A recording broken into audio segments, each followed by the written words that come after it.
Hello friends, இன்றைக்கி இஞ்சி புளி பண்ண போகிறோம். இஞ்சி 50 கிராம், பூண்டு ஒரு 4 பல் போதும். நான் காரத்துக்கு சீனி மிளகாய் எடுத்துருக்கேன். கருவேப்பிலை, புளியை கரைச்சி வடிகட்டி வச்சுருக்கேன். அண்ட் தேவைக்கேற்ப உப்பும் பெருங்காயம் கொஞ்சம் போட்டுக்கலாம், மிளகாத்தூள் கொஞ்சம். எப்படி பண்ணலான்னு பார்க்கலாமா? அடுப்பு பற்றியாச்சு. நான் தேங்காய் கொஞ்சம் நல்லெண்ணெய் கொஞ்சம் ஊற்றிருக்கேன். டேஸ்ட்டு சூப்பராக இருக்கும். எண்ணெய் காஞ்சோன்னா கடுகு போடணும்.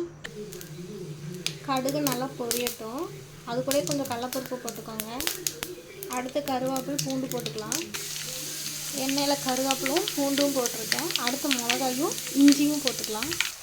அடுப்பு சிலிமில் வச்சு நல்லா அந்த ஈரப்பதம் ட்ரை ரோஸ்ட் ஆகிற மாதிரி நல்லா எண்ணெயில் வதக்கிக்கோங்க. நல்லா இந்த அளவுக்கு வேகணும். எண்ணெயிலே கொஞ்சம் பெருங்காயத்தூள் போட்டுக்கலாம்.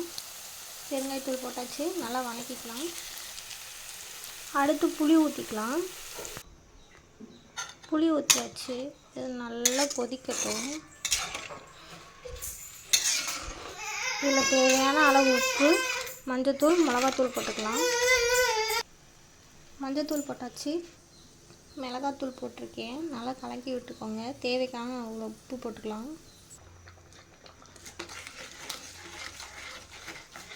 இது நல்லா வெந்து எண்ணெயெல்லாம் மேலே திரண்டு வரும். கடைசியில் கொஞ்சம் கரும்பு சர்க்கரையோ வெல்லமோ போட்டு இறக்கிக்கலாம். இது நல்லா இப்போ கொதிக்கட்டும் 5 மினிட்ஸ்.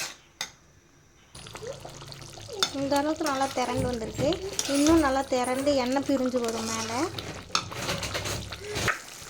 பாருங்கள், நல்லா இந்த அளவுக்கு திரண்டு வந்தோன்னே கொஞ்சோண்டு கரும்பு சர்க்கரையோ வெல்லமோ போட்டு நல்லா கிளறி விட்டு இறக்கி ஒரு டப்பாவில் ஸ்டோர் பண்ணி வச்சுக்கோங்க.